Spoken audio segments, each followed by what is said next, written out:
you have to nourish your body. And if you, there's a hashtag like nourish, not punish.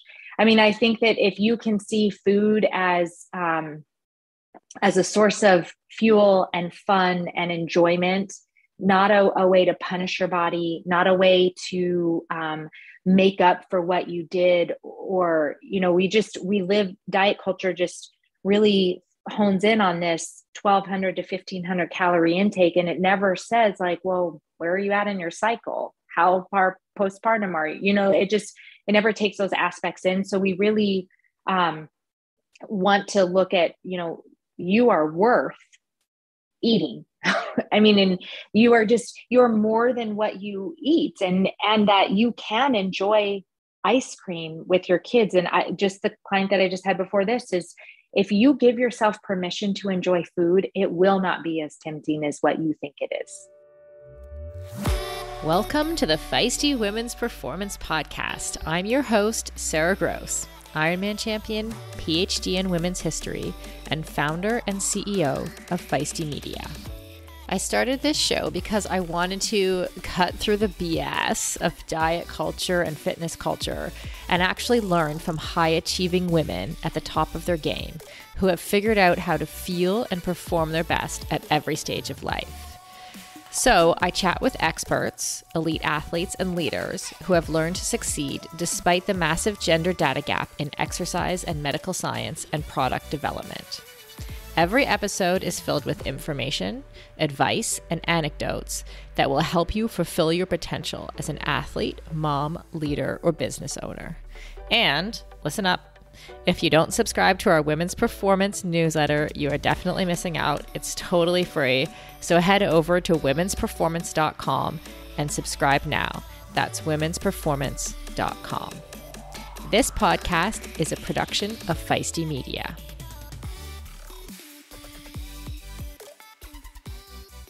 Hey Feisties, hope everyone's feeling good and enjoying a little sunshine, whatever you are doing. Maybe you're out for a run with us today, or on a bike ride, or just in a walk doing some chores.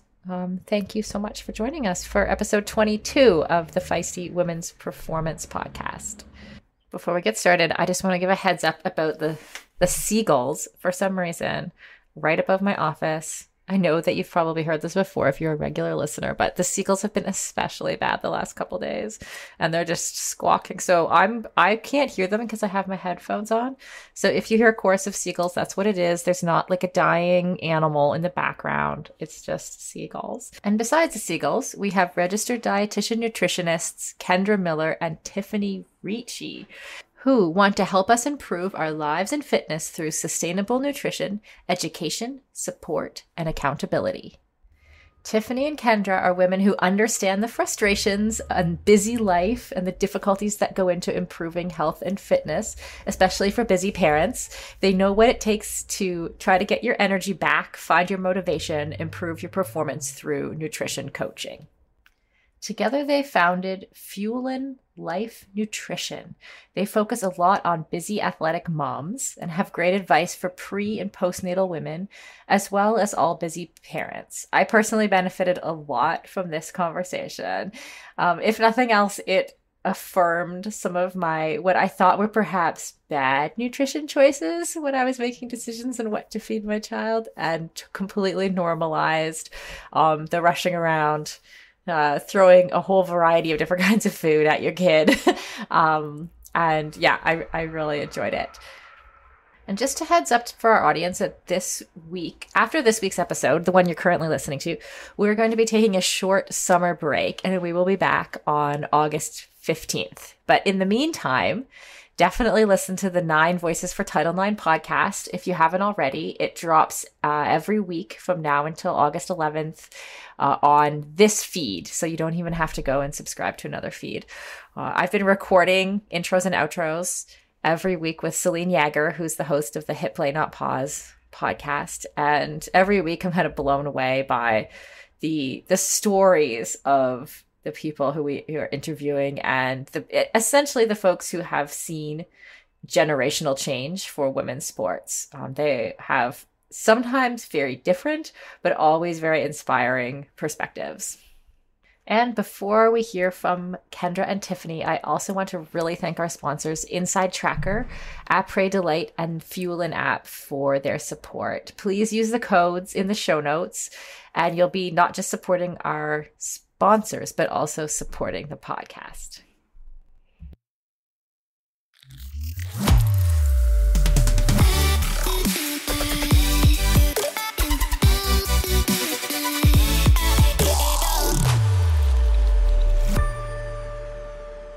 Kendra, Tiffany, welcome to the podcast. Hey, Sara, thanks for having us on. We're excited to be here. Yeah, I am stoked. I'm wondering, I already hear a child in the background. Oh gosh, I'm sorry. That's pretty normal. Of course, it's like the chaos of everyday life. My husband got called into work. And so he was supposed to have the kids this afternoon, and now they're in front of a movie and with snacks, right? That's how you entertain them. Okay. I just wanted to call that out because like this, I know we're going to talk about motherhood and nutrition quite a lot. And so I'm like, oh, this is the perfect beginning. It's life. It's real life. It's definitely real life. Okay. I want to hear your story. I know the two of you, I told Tiffany or Kendra before the show that I spent the morning watching some of your reels. And so I know that you sort of have a similar ethos around nutrition and stuff. How did you two meet and come to work together? Well, we met in Alaska in the off chance. So I was in rural Alaska and Tiffany was in Fairbanks, and we both served on the Alaska Dietetic Association board together. And so fun fact is I think we've only actually met in person, like 4, maybe 5 times, but we've been working together for over a decade. And wow. Yeah. So whether it's through the board in Alaska or in our business now, but that's how we originally met. And right before COVID started, we both moved down to the lower 48. I'm in Asheville, North Carolina, and Tiffany is in Billings, Montana. And we were just chatting. We're like, oh my gosh, we miss like the nutrition aspect in private practice, but we don't want to do it on our own anymore. And we liked the fitness aspect of what we were doing currently. And we're like, wait a minute, we should just team up together and do our own business and create with it what we want and what we feel like moms need in this current day and age. And so that's how we came to have Fueling Life Nutrition. But since then, I think our friendship's grown more and more as a result of that as well. Yes. So it's not just nutrition that we talk about. We talk about life. Right. And motherhood. Yes. Amazing. And how long have you been running Fueling Life? So we started in April of 2020. Is that right? Yes. Mm-hmm. Yeah. But we both had private practice several years before that, and a whole myriad as dietitians kind of get a good chunk of experience. So, did you see the need specifically for like mom athletic types? Was that the need that you saw when you started the business? Yes. We would see moms go out and run suicide sprints and do burpees and have nothing but maybe a sip of cold coffee before then. And then they were struggling to meet their goals, athletically, aesthetically, all of that. And we just thought, how can you not be eating? How can you not be eating before you're doing these really hard workouts? And then just as moms ourselves, like the great privilege we have to share nutrition with our children. And because we make most of the decisions on meal planning and going to the grocery store and providing meals day in and day out. And so we wanted not only to give moms, nutrition information that would support their busy lives and their activities, but also to give them, just this insight into the power that they have as moms, the influence that you have with nutrition. And so I think that was a big spark for us. Yeah. What are the unique needs that you saw moms have? I mean, you said that you noted folks like not eating it. I think that's very common, right? With the diet culture that we have, like people doing fasting and whatever else kind of low carb stuff that I've seen you rail about over on your reels. I know I've tested out those things too and felt like crap from not eating carbs. So I know exactly what you're talking about, but you mentioned that, but what are some of the unique needs you saw with moms? I think we saw a lot of diet cycling, especially postpartum phase, is that moms would want to, quote, get their body back and try the latest fad. And it would work for 3 months and then it wasn't working anymore, but they were trying to breastfeed and it wasn't helpful for milk production. And then they would try and run a marathon, but they would bonk and went like halfway into it. And so we were seeing these things over and over again. And it was just starting to become a pattern. And there wasn't a whole lot of space out there that was talking specifically to this recently postpartum or prenatal phase of motherhood that said, hey, this is how you need to fuel your body. And this is how you're going to perform well and be a good role model, and how you are going to feed your children when things get crazy and you don't really know what's for dinner, and you're running to soccer practice and all these other things that get in life's way. We saw this need and it wasn't alone. And I think a lot of times women tend to think that they are having to work through these challenges in this silo without the support that they need. And giving them the support has been really amazing to see how they've grown and their eyes have opened, and it's influenced not just themselves in their physical sense, but their families as well. You know, you mentioned breastfeeding, Kendra, and I think like I was going to ask about that specifically because I know like when I was breastfeeding my daughter, right, I held on to a little bit of weight until I stopped breastfeeding. And I was a professional athlete at the time. Right. So it was like a little bit annoying to not be able to quite get to race weight. Then I had other friends who like couldn't keep weight on, like they couldn't get enough calories in. They had to like almost like dial back their running or whatever they were doing I'm just wondering what you suggest, Tiffany, maybe what you suggest for breastfeeding moms. So so that's a very testament to how unique and different our bodies are. And not only necessarily from one mom to another, but from one kid within a mom. You know, one mom might have her first baby and be like, I just dropped the weight. And then, you know, baby number 2, baby number 3, I can't get rid of this, you know, excess weight as fast or as easily as I did before. And so it's just a combination of mom and baby. But for breastfeeding, when we look at, you know, just very basic guidelines, number 1, it's increased water intake. So we generally recommend at least 90 ounces of water a day for women, probably a little bit more if you're a heavy sweater, but breastfeeding can go up to 128 ounces of water. So that is definitely one thing. And then the other thing is that you need more energy on board to breastfeed your baby than you ever did to grow it in utero. So, oh, really?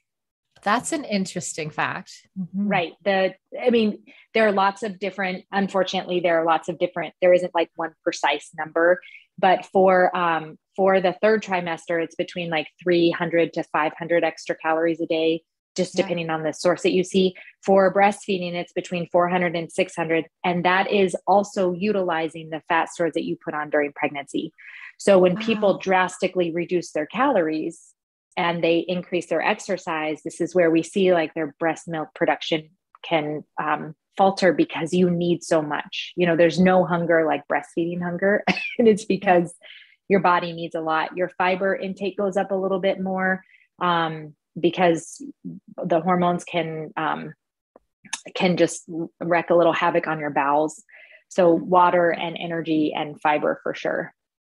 The thing that's striking me is like what you just said about needing more calories in breastfeeding than actually like growing the baby. Essentially, it's exactly opposite of the cultural messaging that we receive. Right. Like when you're pregnant, everybody's like, eat, you're eating for 2, right?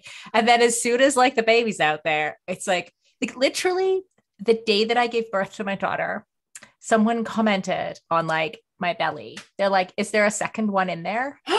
Oh my goodness. The day of. It's a family member who came to, and like, just, you know, the person didn't know, right? He had never seen a woman. I mean, maybe he didn't, he was elderly. So maybe he didn't remember, you know, his wife giving birth. I don't know. But like, I was like, what was I supposed to just miraculously transform back into my body? And like, that's the thing. Right. And I think even like a lot of even I went running with a friend this morning, right? And she's asking me like, do you think my weight is normal for 1 month postpartum? I'm like, yeah. Yes. Um, Yes. but yeah, like how do you, wow, how you must have to work with that mindset a lot in your practice. Like, is that something that you try to reinforce a lot for women? Absolutely. I think that's one place that we start with all of our clients, no matter where they are in their postpartum journey, whether they're, 1 month postpartum or 10 years postpartum. Like, it's all about mindset, and you have to get into the right mindset before you can have sustainable nutrition changes that last and that are doable, because it's the small changes that add up, but you can't even get there until you're in the right mindset for change. And so that's the premise of our Fueling Intensive program that we work with women on, is just to start off with the right mindset. Before you even start setting your goals, you got to get in the right mindset. You got to know why you are striving to make change and what that really looks like for you long-term. Yeah. So what would that right mindset be? Like, what would be the things that your client should tell themselves? Well, you have to nourish your body. And if you, there's a hashtag like nourish, not punish. I mean, I think that if you can see food as a source of fuel and fun and enjoyment, not a way to punish your body, not a way to make up for what you did, or, we live, diet culture just really hones in on this 1,200 to 1,500 calorie intake. And it never says like, well, where are you at in your cycle? How far postpartum are you? It never takes those aspects in. So we really want to look at, you are worth eating. I mean, and you're more than what you eat, and that you can enjoy ice cream with your kids. And the client that I just had before this is, if you give yourself permission to enjoy food, it will not be as tempting as what you think it is. Mm-hmm. Yeah. Yeah, that's so true. Okay. So I think the main message I've got so far is that we need to eat. Yes. I think yes. I had an employee here who, when she first started with us, she's like, I think the first thing that I learned from Feisty right now is that I need to eat. And she started eating breakfast as a result of, because she previously didn't eat until sort of lunchtime or even later. She's like, what a great influence. Yeah, that's awesome. I don't even remember talking about that. Like, obviously we do. But what I was going to ask is, like, specifically, and even I struggle with this, like I struggle to eat in the morning. Like, what actually should we eat, or what do you recommend? Sorry, that was like the biggest question ever. Like, but we're going broad here. What I was thinking is, sort of, we know that we need to eat more and to be like comfortable eating all different kinds of food and all that kind of thing. But like, walk me through some things that you recommend, like starting with breakfast, which I think is a really tough one for people. So we usually say, as our motto, you go to breakfast like a queen, lunch like a princess, and dinner like a pauper. So along with the tried and true saying of breakfast is the most important meal of the day, we really push that, because you're fueling your most active parts of the day. It's not like you need to fuel your body to go to sleep. That's not when you're going to be moving around. That's not when you're going to be chasing kiddos around. That's not whenever you're going to be, doing your workouts. You're going to be during your workouts during the day, right? So you need to make sure that you have adequate fuel on board, specifically carbohydrates in the mornings, making sure you have a broad blend of complex carbohydrates, lots of fiber, some protein for satiety, and some fat for absorption. And that looks different for everyone. And it's, it can be an egg and veggie burrito to start off the day, or it can be a bowl of oatmeal, or like one of my favorites is peanut butter and jelly sandwich with like fruit. Like, these are the good things that it doesn't have to be a lot to be breakfast like a queen, but it can get you started on the right day, on the right track for the day. And then you go into lunch. And again, we're still wanting that balance of nutrition to make sure that you're getting a blend of fruits and vegetables and calcium rich foods, as well as complex carbohydrates and protein that carry you on, again, throughout the remainder of your day and until you get to dinner. And you might not eat as much carbohydrates because you're not going to be as much as active during that part, unless you have an evening workout in that time when things change. And Tiffany, maybe you can add about the exercise bubble here in just a second, but in that case, you want to make sure that you are eating well and that you're well fueled for breakfast, lunch, and dinner with a balance of nutrition throughout each meal. And then making sure you give your body time to rest before bedtime, if at all possible, because that's whenever we repair our muscles that we have expended throughout the day. We're building up our immune system. We're doing all this amazing stuff while we're sleeping. So sleep is super important. Eating is important, but we got to do things separately so our body can work as efficiently as possible. And I said the exercise bubble, so I'm going to pass it on to Tiffany so she can kind of explain it a little bit better, because there are differences whenever it comes to exercise than your typical day-to-day nutrition.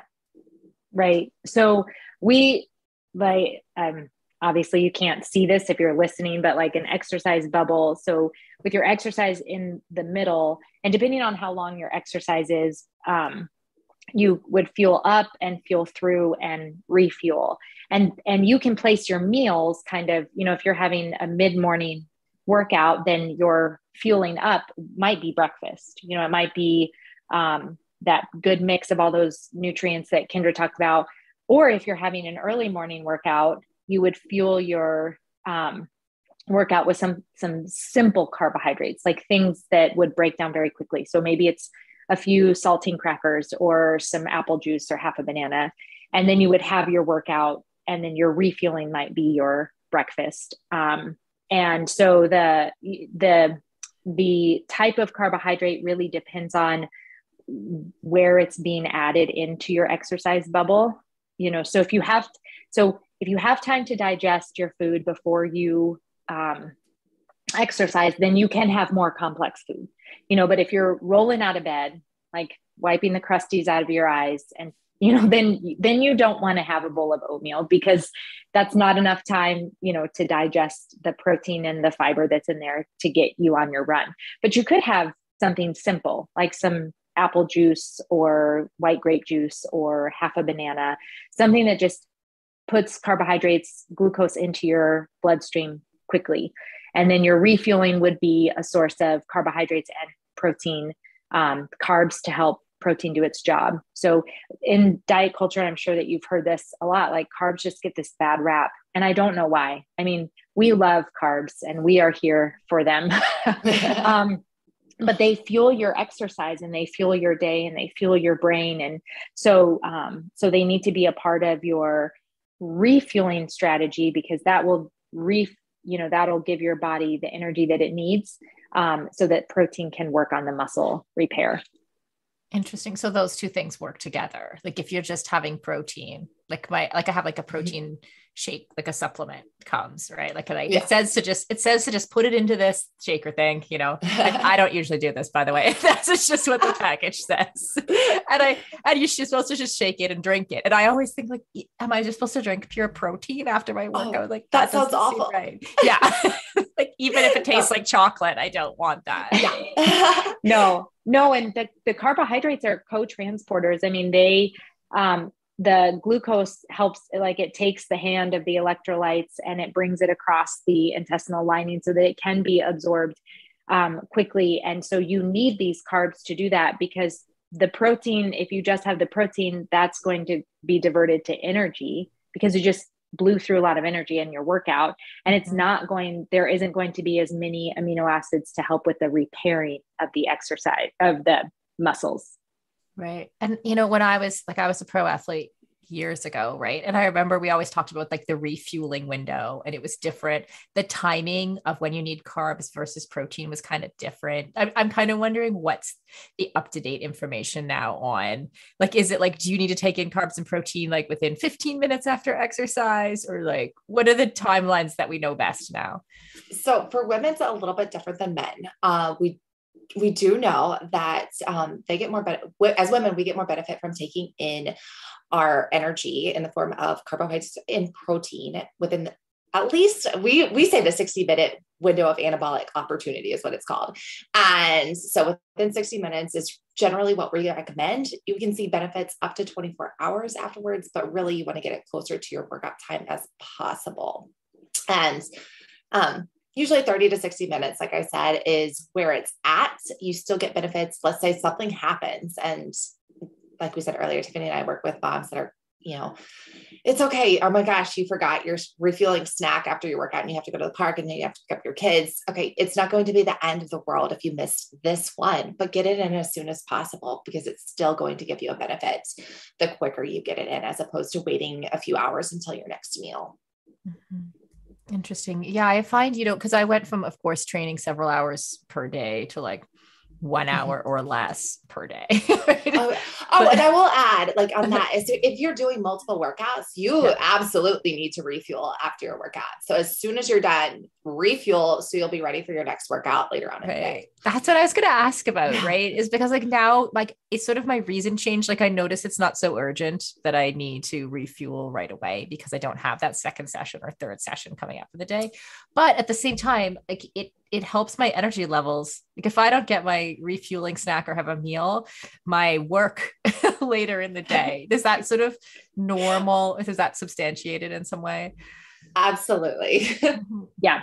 And your body is looking for that energy. So the longer that you go, it's almost like the hangrier that you get, the more that you will need to feel satisfied, because your body is not only needing the regular amount of nutrition throughout the day, but also it's going to be looking for the nutrition that is compensating for the exercise that you just did, so for all of that. So if you miss that, that's absolutely, and they'll even show studies that where cyclists, if they miss their refueling window the next day, their performance is lower. Mm-hmm. And this is granted mostly done on men, but there were a couple of women in the study. And so their work, your work is impacted if you don't refuel as soon as you can. And obviously, like Kendra said, it's not like you didn't get a good workout in because you didn't refuel,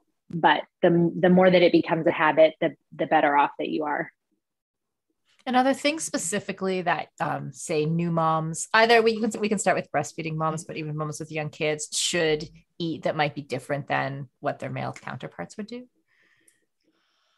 Trying to think about that one. And I don't know that necessarily that's the case, especially when we're talking about like recently, like after a workout. So we usually say, on a 3-to-1 ratio of carbs to protein to start off with. Now it could be more individualized depending on who you are, the type of workout that you're doing and things along that line. But as a general guideline, we want to make sure we have at least 3 grams of carbs to 1 gram of protein with it. If you are, looking for more satiety as well, you want to make sure you get some fiber in there with that too. So things that we look for are going to be like a banana with some peanut butter, a smoothie, a half of a sandwich, some trail mix.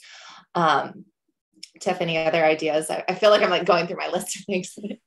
No, I think pairing the carbohydrates, like an apple with a cheese stick, like a hard-boiled egg and some whole wheat crackers. Mm-hmm. And I think what's maybe more of the difference for females versus males is absolutely needing the carbohydrates, because they set the stage for hormone production in a way that men just don't need that. Their bodies aren't going to be, their progesterone isn't going to be affected because their cortisol levels are high, because they're not fueling enough. Whereas women need that to set the stage for good hormone production. And that happens in the form of carbohydrates more so than guys. So a lot of these protein shakes and stuff might just be fine for guys because they don't, they're not women, they don't have the luxury of having all of these different hormone fluctuations. They're just status quo, like very boring. I mean, not that they're boring in and of themselves. They only just have one cycle, and we get a 2 couple of different ones. Yes, which is awesome. I love it. Okay. What about supplements? Do you recommend, are there any supplements, or I'm just throwing out all the big questions now. That's fine. Are That's fine. are there certain supplements that you recommend? I'm not a big supplement person. So I'm just wondering if there are things you specifically recommend, especially for moms or for women as we age. So Tiff and I just had this conversation the other day. So it's funny that you asked this one, because there's more and more evidence coming out. Like, we've always been pushed to take the multivitamin. Like, as women, you need a multivitamin, get your multivitamin. And the efficacy is just not what we thought it was. And so, yes, we're going to still recommend that during your prenatal and newly postpartum phase. But a lot of times, it depends on the individual. Like, what are your lab values? What do those indicate that you need? Maybe you need more magnesium. And so you're going to take a magnesium supplement in the evenings, or maybe you only need it during the latter half of your cycle to help mitigate some of those headaches or PMS type symptoms. Or let's say, in my case, I recently had lab work done and my iron was low, and it was super surprising for me. And so I need to up my iron. And so I'm taking my iron supplements. I'm taking my B12 supplements, because these are indicated on my lab results that I need. And I wouldn't have known that had I not looked at that. But that's part of what a dietitian does, is they look at those lab results and say, oh, this is something that we need to work on. This is how you can do it within the foods that you're eating. And we always say food first before we supplement, but sometimes food's just not enough. And this could be a whole nother topic on like our food system. So I'm not getting into that, but sometimes food's not enough. And so we do need a supplement, or we do need to look at fortified foods to get that boost of nutrition, whether it's from vitamins or minerals that we're not getting in the other foods that we're eating. So, and then pregnancy is a whole nother package of nutrition that we need during that time. A lot of things we talk about, making sure that we have enough folate in our diet. If we're not supplementing for that, or not eating fortified foods with folic acid in them, then we need to get it in there. Especially like in that very, very early prenatal phase, or whenever you're just thinking about becoming pregnant, and you want to make sure you have enough of that on board. Iron's another one. As your blood volume's increasing, you want to make sure you have adequate iron. We also see a lot of low iron or low hemoglobin status during early pregnancy, and even in postpartum after delivery, we see it a lot too. So we want to make sure we have adequate iron in there. Other things we tend to look at are iodine deficiencies too. We're seeing more of that. And that prenatal vitamin is critical for that period as well, to get that in there. If, especially since other foods are limited during pregnancy, those that have high mercury. So that's going to be a lot of our fish, where we also get some iodine sources too. So it's a whole plethora of supplements, depending on where you're at in your phase of life, and what your lab values look like, and your circumstances individually. Right. Yeah. And I was, iodine, one thing here in the United States that's helpful is our salt is fortified with iodine, but not like the bougie Himalayan salt. So you've got to make sure that you're getting some of that, just Morton's regular iodized salt, so that you're getting a form of iodine during pregnancy, and also vitamin D, because we just don't, even though some of our foods are fortified with that, it just doesn't seem to be enough. But we always say food first. And so if you're opposed to eating red meat and your iron is low, then we might look at an iron supplement.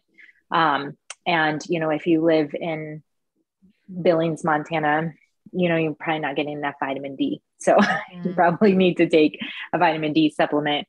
But it really just depends on, like Kendra said, the stage of the season of life.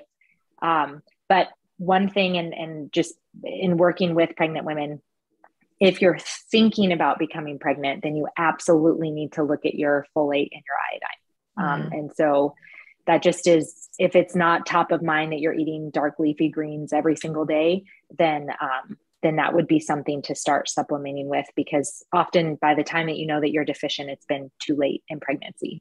Mm-hmm. Cool. What about something like creatine?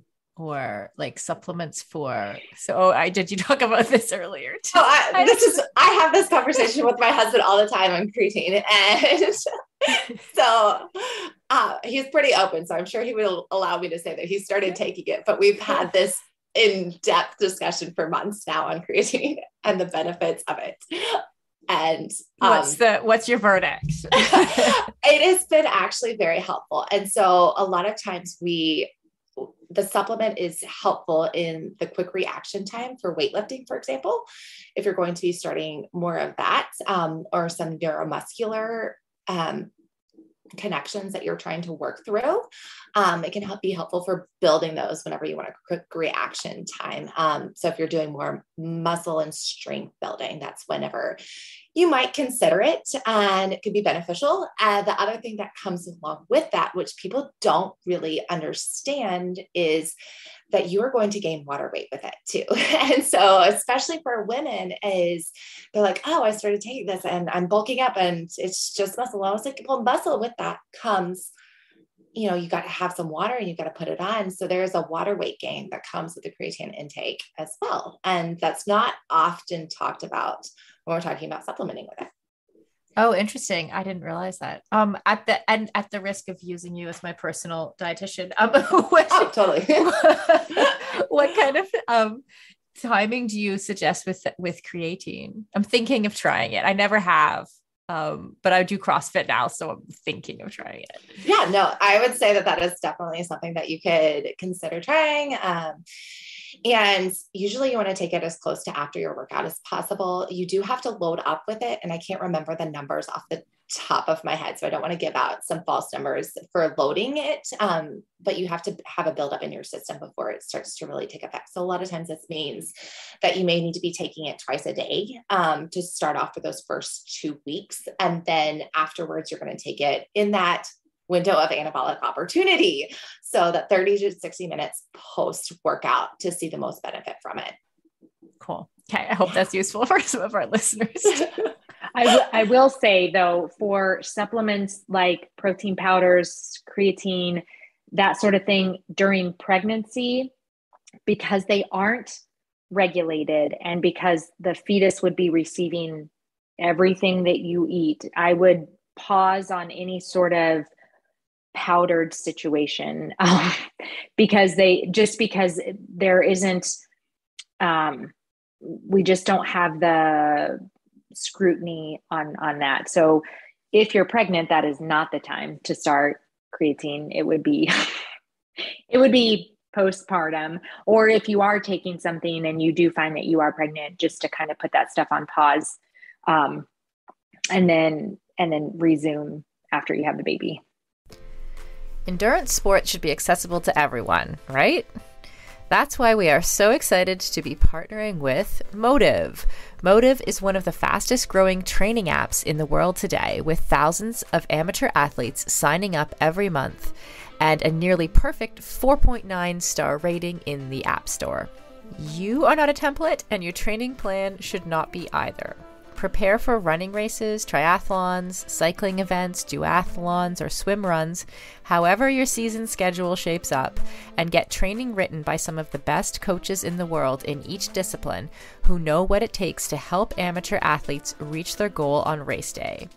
The app takes the training written by those experts and then creates the most optimal training plan for your schedule, abilities, and goals.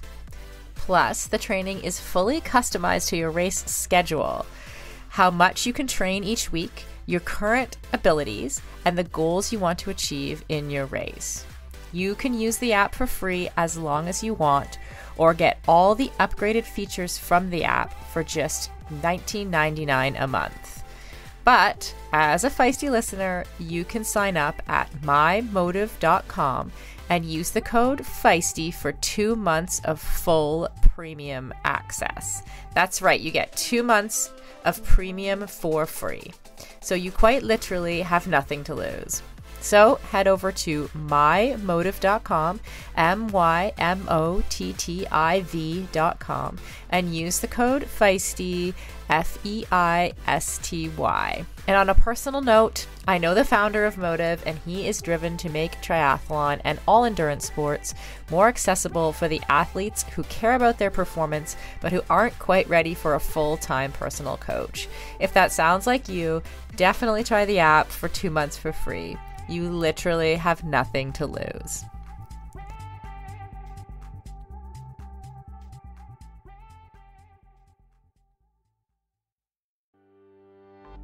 As we head into summer, rest and recovery are critical for improving sports performance, reducing stress, and living a long and healthy life. We should all invest in better sleep. So, think about the thing you lay your head on for 8 hours a night.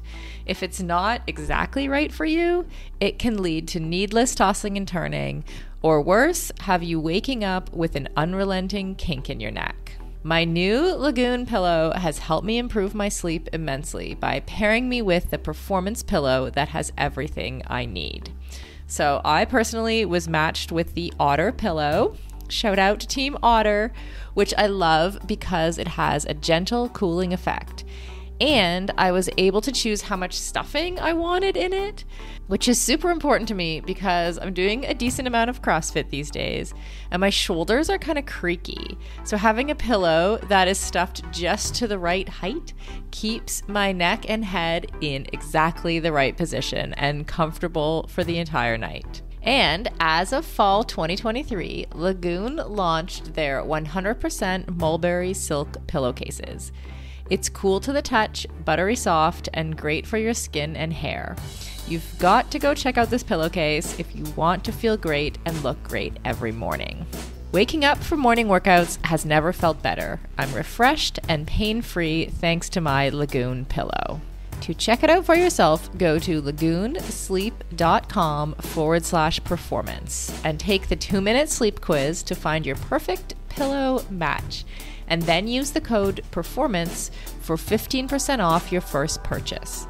That's code PERFORMANCE at lagoonsleep.com/performance, whole 15% off, and the link is in the show notes. You can just click through there.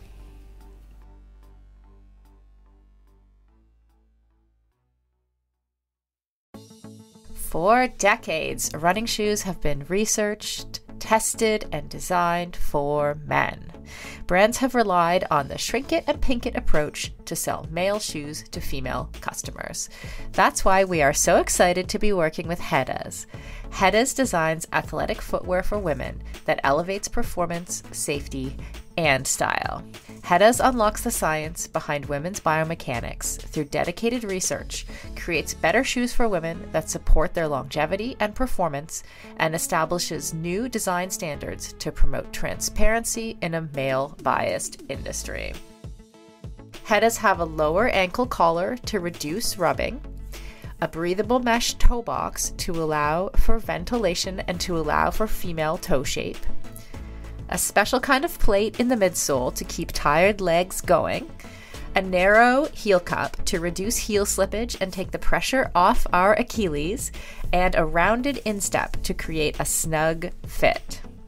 Hedas has 3 shoe models designed for different sessions: the Alma Cruise for long runs, the Alma Tempo for training days, and the Alma Speed for pushing the pace. I've personally been running in the Alma Cruise and I love them. It's the shoe I always wanted and never knew I needed. The fit is perfect in every way. You can get your own pair of Hedas at hedas.com and use the code FEISTY20 for 20% off. That's FEISTY20 at hedas.com, and it will all be in the show notes. And something that's coming up in my head, and I'm wondering what you think about this, because we had this conversation a few times here at Feisty, where we're kind of torn sometimes between this amazing, really like cultural push for body positivity and saying, like, you know, start first with like loving your body as it is, fuel your body well. Like that's an amazing starting point for anyone who wants to like reframe their diet and totally agree with that.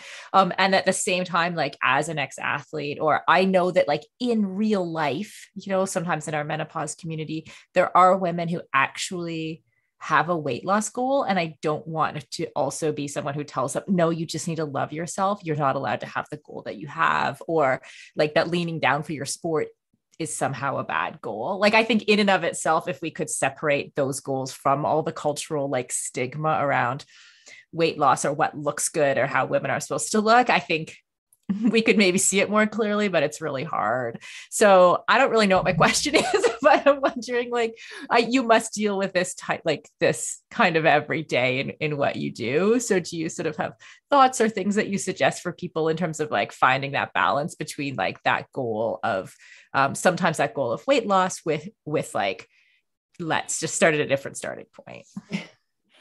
Yes. I feel like we talk about this a lot, and I think you nailed it. And the way we've talked about it most recently is said that, you know, we have the cultural situation of weight stigmatization, and we're putting the onus on the individual rather than on the environment and the culture in which we live. And now that stigma needs to be taken off the individual so they can actually lose the weight, because we know the research shows that weight loss can be a good thing. It can be preventative of disease and all these other benefits that you just mentioned, but we don't need to always blame the individual. It includes our environment, it includes our culture, it includes the things that surround us. And whenever we address the more global or macro aspects of weight loss and obesity, then we can deal with the individual on a much more loving and caring basis. So we're working with them to meet their goals, and maybe they are weight loss, and that's okay. But we have to do it in a healthy way. And that healthful way is, like you said, loving your body, knowing that it can do all these amazing things, but also recognizing that, you know, you have this opportunity to improve, and there's nothing wrong with that as well. Yeah. And also the thing, like if weight loss isn't your goal, that's totally okay too. Right. And you can't hate yourself into losing 20 pounds. You know what I mean? And so that is where kind of that mindset shift changes, is that you say, well, my body is amazing. I had 2 kids, or, you know, I have done all of these sports or climbed Mount Everest, whatever. But, you know, but you can't say it does all these great things, but I hate myself and I will love myself when I lose 20 pounds. That won't ever happen. So, I mean, that you can dissect the way you feel about your body and your goals, and that would actually be better than having this really negative image about yourself and thinking that it will change when you hit this weight loss goal. And there's nothing wrong with wanting to be healthier, achieve a healthier weight, but also addressing the environment. And that's something that, you know, you can address some of your environment. You can't address the entire environment, but you can address your household and, you know, kind of places that you go, and kind of reframe your environment to some extent so that it does help you to be successful. Yeah. It's such a difficult, you know, because it's a culturally a strange moment, because I think we definitely, like, I love that there's so much talk about body positivity and separating someone's size from how fit they are and the way that we view people. Like, I think that's really, really important. And I also don't want to, like I said at the beginning, like start to stigmatize people who might have a different goal or a weight loss goal, or might need to be lean for their sport.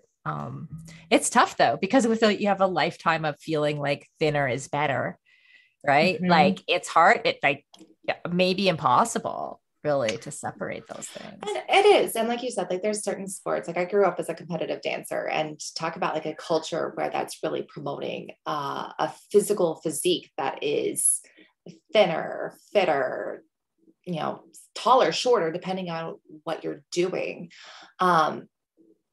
I think there's a lot of progress that has happened in the past 20 years that I've seen in this sport, and that's reverberated into other aspects of sports. So people are looking more of the total body person rather than their weight and what that means, and looking at more body composition as opposed to just that number on the scale. And that's a lot of what we talk about too, is like, what's your body composition look like? What is it doing? What can you physically achieve with your body? And what does it look like inside your body? Like, this is also something that we're looking at. We mentioned blood chemistry earlier, and, how do we work on specific dietary changes to help improve your cholesterol or your blood sugars? These are also important things that have nothing to do with weight necessarily. But when we make dietary changes to them, these things can improve as well. Okay, let's, before we go, I'd like some practicals, leave our audience with some practical things. So I'm just wondering about meal planning. I know you work with a lot of moms, like planning meals and snacks. This is a thing that's ongoing for me. Like I don't know what, like DoorDash or Skip the Dishes. Like I use it way too much, those things way too much right now.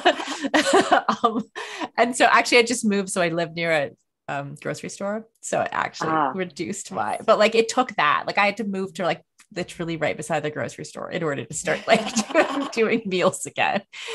So that's my starting point. But like, I think everyone's always looking for that. I heard you say, apple and cheese slice, like that's a great, easy snack, or like trail mix. But what are some other things that you suggest for the busy working moms?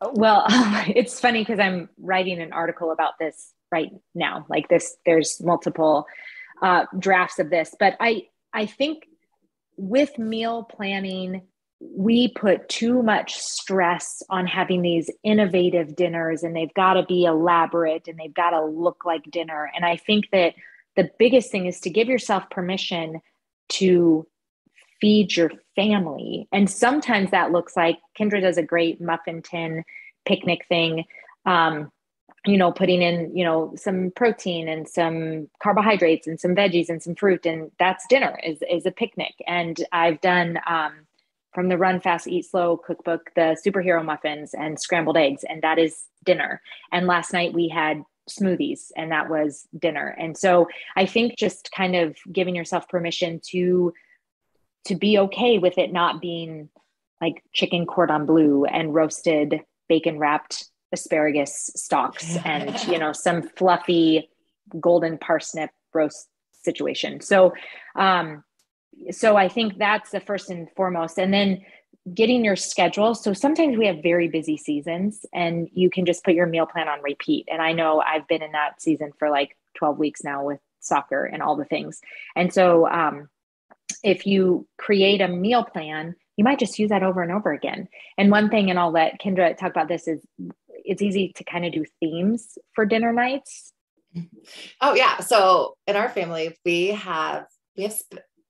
typically had spaghetti every Sunday night, and we did that for years. We have recently stopped doing that because of change in season, as Tiffany mentioned, but we always have pizza night. We do homemade pizza on Saturday nights. And if it's not homemade, then I'm getting takeout or I'm getting frozen pizza, but I know that I don't have to think about it.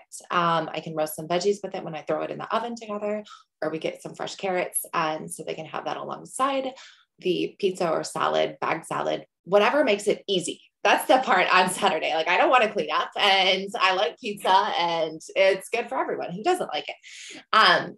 Other things that we tend to have, like we've heard meatless Mondays or Taco Tuesdays. Like, if you can keep within this like frame of it, you don't have to be tacos every Tuesday, but if you know that you need to have tortillas on hand and a can of beans in the cabinet and some cheese and lettuce and salsa, like, okay, these are the things that you get every week from the grocery store because they fit within these themes. And so you don't have to think about it necessarily, but it just makes things a lot easier. Kind of along the same lines of that is, make the freezer your friend. I think a lot of us tend to think, oh, frozen foods aren't as good as fresh foods. Well, not always the case, especially whenever we're looking for foods that are in season. When it comes to vegetables and fruit, a lot of times if we are going to the grocery store, those foods might not be in season, especially in the winter. Summer, we have the benefit of getting more seasonal fruits and vegetables, which is great. But they're picked typically at the ripest time and then frozen. And so what you're getting from the freezer is going to be really good quality as well. So make it your friend. It's hard to have fresh food available on hand all the time. And so we like to have some backup meals, either in the refrigerator, freezer, cabinet, that are just quick and easy to go. Whether it's a bag of broccoli, some egg noodles, and pesto, like that is the quickest meal that we have. And it is so easy that I don't have to think about it. And I know it has protein and carbohydrates and lots of fiber from those vegetables. So that's great. Another thing that we tend to have, like whole grain rice. You can get it in a bag, so you don't even have to do it on the freezer if you need, or on the stove if you need to, or you can get it like in bulk. It's however you want to make it work for your family, but have that there. Again, like canned beans are a wonderful thing to have. And frozen vegetables or fresh vegetables. We do lots of roasted sheet pan meals. I know I'm just throwing everything out here right now, but I want to make sure that everyone has lots of good ideas, but make it easier. We always like to say, work smarter, not harder. And the same goes for meal planning as well. Give yourself a break and learn to relax with it. You just made me feel way better about my meal planning, by the way. And this is from dietitians. Like we do smoothies for dinner. Right. You like, do this for a living. Yes. That's perfect. Because literally the first thing, you were talking about the dinner, sorry, I'm missing the picnic dinner. Oh, yeah. Right. Like I literally, that's how I do my kids' lunches. Yes. Like she gets a picnic every once in a while. She's like, Mommy, can't I just have a sandwich? I'm like, that's too much work. Yeah. Exactly. I have to prepare this ahead of time. Yeah. It's just like veggies in one bag, fruit, cheese, meat sticks. Like it just goes in crackers and then you send her off. So I do that a lot. The other one, like I love is like, I'll often pair like some kind of frozen meal, like maybe like an Indian that's actually like, just literally a pre-made frozen meal. But with like, I'll just have like veggies and hummus with it, right? Raw. So like, I just like mix it up so that we're still getting that veggies and hummus, but I can still like 4 minutes in the microwave and dinner's ready. Exactly. You got to do what works for you. Mm-hmm. I love that. Okay. So where can our audience find you? Our website's fuelinglifenutrition.com. You can also find us on Instagram at fuelinglifenutrition. Personally, I'm at dietitian Kendra on Instagram, and Tiffany is Tiffany, or dietitian.tiffany. I'm sorry. Yeah, it was easy because you had similar Instagram handles just with with being dietitian Kendra and dietitian Tiffany. It was easy to find you this morning and watch all those great reels. Oh, awesome. Yeah. And so if you can also just Google Fueling Life Nutrition and up we come. Yes. Amazing. Well, thank you so much. And thank you for the work that you do with women and with moms. Really love seeing people doing that work because, when I was, even 10 years ago, when I was pregnant, I didn't have things I could Google. So really love seeing how far things have come. So thank you. Well, thank you. Yes. And thank you for spreading the word on women's performance and everything that entails. We are in 100% support of all of these different levels, and always look forward to the podcast coming out and the different experts that you have on here as well.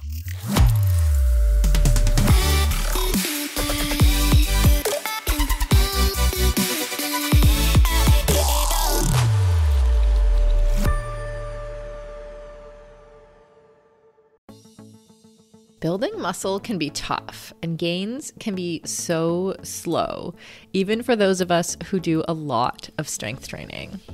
As an ex-endurance athlete who is now in perimenopause, I know this all too well. It can be frustrating to put in the time in the gym and not see the results I'm looking for. That's why it's super important to take the right supplements at the right time. One of those supplements is essential amino acids, which are needed to trigger muscle protein synthesis. Muscle protein synthesis happens when you eat high-quality protein, like eggs or whey. And by supplementing with additional essential amino acids, you can make sure you are getting the full benefit of your training sessions. Targeted essential amino acid formulas can be up to 4 times more effective than just eating protein. I've been taking amino acids for almost a year, and in combination with eating quality protein and a couple other supplements, I have managed to turn the tides on age-related muscle loss, which starts at 30 for women, by the way, and I have continued to make strength gains as I head towards 50. AminoCo has been a long-time sponsor of Feisty Media and has supported all of our brands and podcasts over the years. I recommend starting with AminoCo Perform, and you can grab some at aminoco.com/performance. If you enter the code PERFORMANCE, you will save 30% and receive a free gift if it is your first purchase. Give it a try and let me know how it goes. That's aminoco.com/performance and use the code PERFORMANCE to save 30%.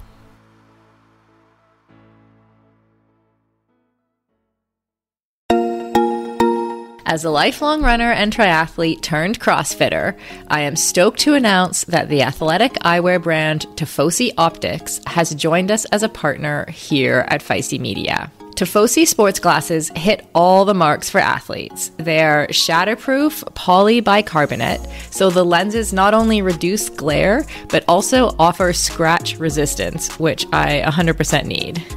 They stay in place when you are moving. The hydrophilic rubber nose pads actually get more grippy the more you sweat, so they are secure and don't slide down your face even when you're running in hot conditions. No matter what sport you do, Tifosi has shades for you. Whether you love tennis, fishing, pickleball, running, cycling, or just hanging out on the beach. They are super reasonably priced, which I love, so I can have multiple pairs that go with any outfit. And of course, Feisty listeners get a special discount. So head on over to tifosioptics.com and use the code FM20. FM as in Feisty Media to get 20% off your order. That's FM20 at tifosioptics.com. I'll put a link in the show notes to make it easy for you.